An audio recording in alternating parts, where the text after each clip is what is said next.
Hello folks, it is Easter Sunday for everyone here in Washington D.C. That's right, we are here for a second day. So welcome to the Capital District, Washington D.C.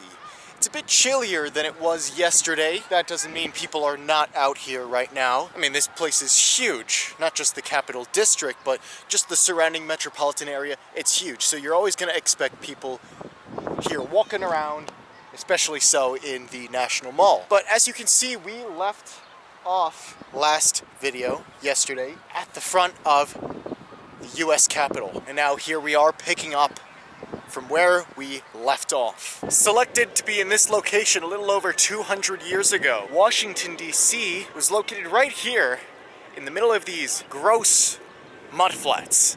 Not many people wanted to live here, but for this reason they thought, hey, you know what? It would probably be a good idea to start our federal government right here so that people wouldn't be attracted to living in this capital. Unlike many other kingdoms and governments of that time, the Founding Fathers, they wanted the government to be very, very small. They believed that a government of any type should not interfere too much with the matters of ordinary people. And that's a large part of what we're going to be trying to understand here on day 2 in Washington, D.C. We're going to try to understand the essence of the U.S. federal government, and we're going to do so without really talking about politics too much. As you know, I don't really care to talk and give my commentary on politics because so many other people are doing this on YouTube and in the media and all over. You're going to find so many things politicized, and that's what I want to avoid doing.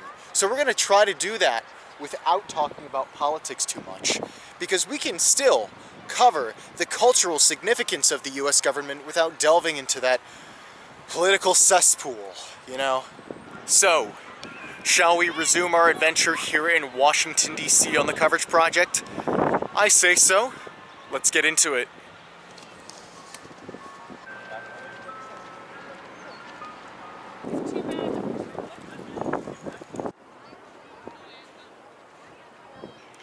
They say that power corrupts, and absolute power corrupts absolutely. It was this type of mentality, this fear from the Founding Fathers when they created this country, that led to the system of checks and balances. Now, checks and balances, what's that? When I first heard that term, I thought people were just talking about financial stuff. Checks, balances. No. These checks and balances are a system that the US government uses. No one branch of government, no one person, no one entity, no one organization has too much power over the other. Something that corrupted countless kingdoms and governments in history. It is here in this grand old building, the US Capitol, that the US Congress, made up of 2 different bodies, the House of Representatives and the Senate, come together.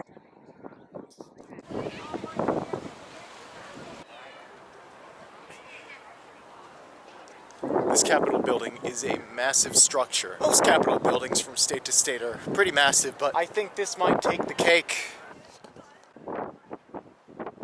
That is only one branch of government. We still have 2 more to discover.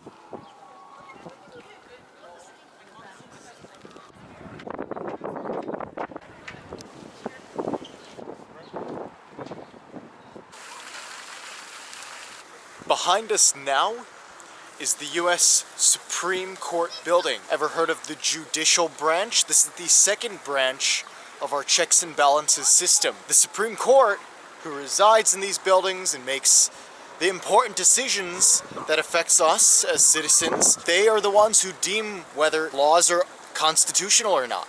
They are the ones who interpret the laws.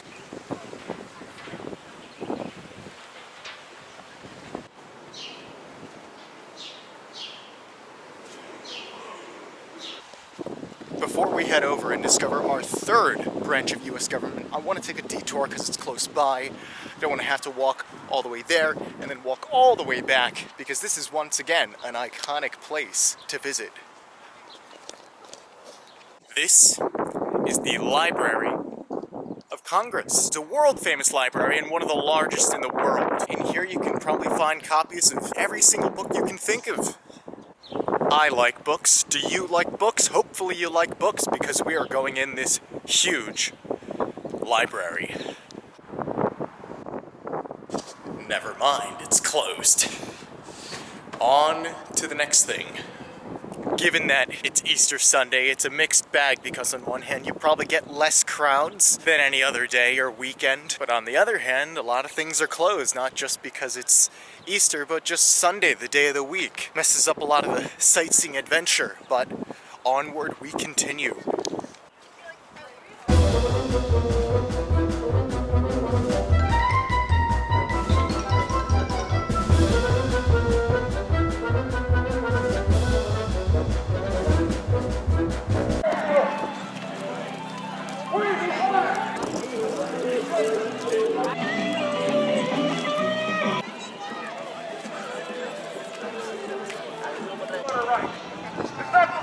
Of course, no trip to Washington D.C. would be complete without a visit to the White House, or at least as close as we can get to it. This holds the executive branch. This is the branch which enacts the laws. And of course,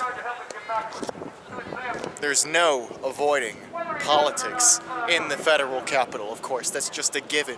But in the background of all of this political cesspool of discussion, we stand here on the Coverage Project away from that and just admiring the cultural significance of Washington D.C.'s three branches. I mean, just the idea of checks and balances is an unprecedented idea in the world. Most kingdoms, you know, you had one party or one ruler which dictated everything else. In this way, the executive, judicial, and legislative branch, well, they can't really override one another. But if Schoolhouse Rock taught me anything, it's that these three branches of government are like a three-ring circus. The other person, I'm sorry. If he ever loses his crap, I'm gonna kick the goddamn out of your dumb shit. Not really. Because this is only gonna amp up and... They are closing everything. I'm not sure if it's the political reason or it's just time for things to close, but it's very interesting as we say goodbye to the White House.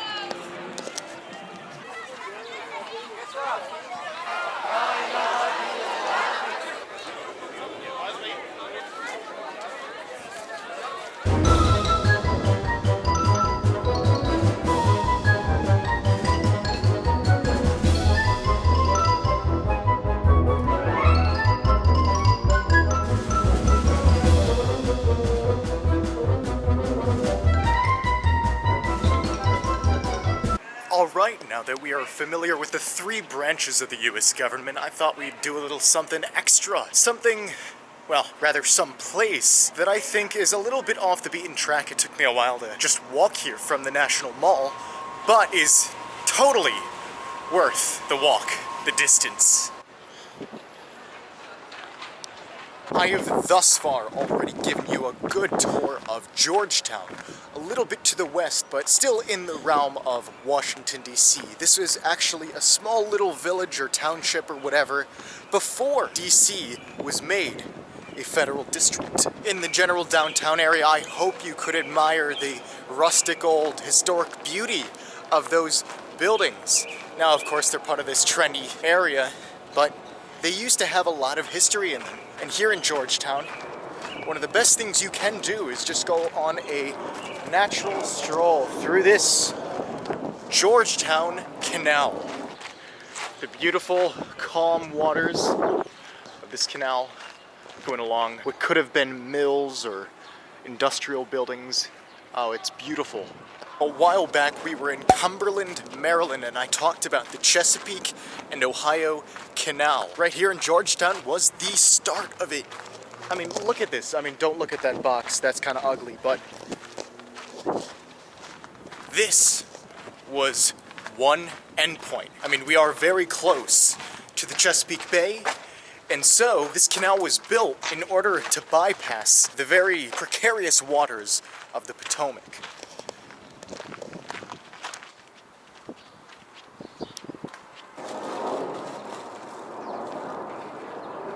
So it is from here up until Cumberland, Maryland, that these waters will flow.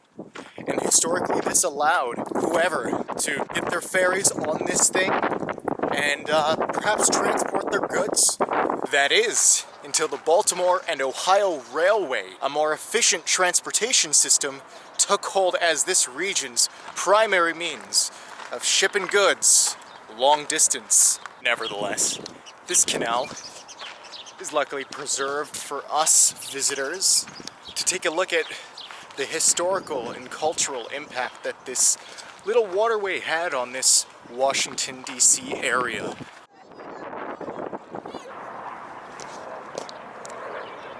This is the Potomac River we've been talking about for now 2 days.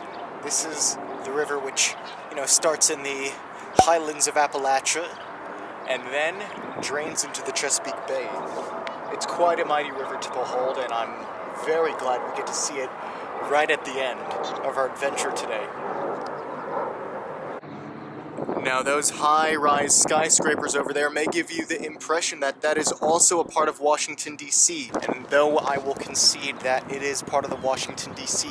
area, it's actually part of the state of Virginia, not part of the federal capital district. But yeah, when this plot of land was donated, it was donated by both Maryland and Virginia. And originally it looked like a diamond. But if you look at the shape of DC today, it's not so much that, and that was because decades after, this place didn't see a lot of economic opportunity. It was a very poor area, and the country needed a lot of money, and so they ceded the Virginia part back to the state of Virginia, and that is now what we call the Arlington area of Virginia. Still just as much culturally Washingtonian, but it's not technically DC.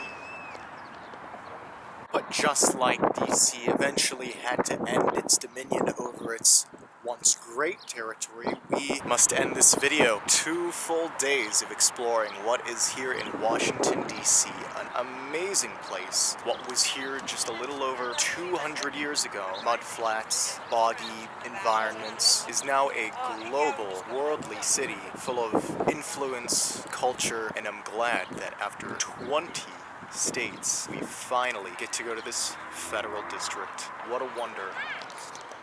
That's all I got here for this DC area. We are only going south from here. We have over a month of new locations, new states, new cultures to discover for ourselves.